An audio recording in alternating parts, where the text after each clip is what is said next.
ஒண்ணுமே சொல்ல வேண்டாங்க. பிரார்த்தனை என்பது வேறு, வழிபாடு என்பது வேறு, இறை வேட்கை என்பது வேறு. நாம் வழிபாடு செய்வதே இல்லை. எங்க ஐயா பால்ராவாயன் தான் சொல்வாரு, சர்ச்சு, கோவிலு, மசூதி எல்லா இடங்கள்லயும் பாருங்களேன் வெளியில பிச்சைக்கார உட்கார்ந்துருப்பாங்க. ஏன் அப்படின்னு கேள அப்படிமாரு ஒரு நாள். ஏன் சார், உள்ள ஓவர் கிரவுட் அப்படிமாரு. இது கூட அது கூட என்று பிச்சை கேட்பதற்கு பெயர் அல்ல பிரார்த்தனை, அதல்ல வழிபாடு. நீ சும்மா போய் ஒரு 2 நிமிஷம் அப்படி கண்ணை மூடி நின்னாலே போதும், அந்த பிரசன்ஸ் போதும். கிறிஸ்தவர்கள் ஒரு வாட்டி ஜெபிச்சிட்டு இருக்கும் போது சொன்னாங்க, உன் ஆசை எல்லாம் நிறைவேற வேண்டும் என்று நான் பிரார்த்தனை செய்ய மாட்டேன்.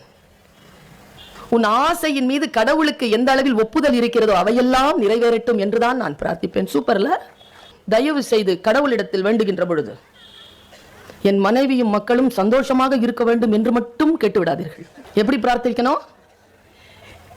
நான் மகிழ்கின்ற அளவிற்கு என் மனைவியும் மக்களும் மகிழ்வோடு இருப்பதற்கு இறைவா அருள் செய்வாயாக, இப்படி சொல்லுங்களேன்.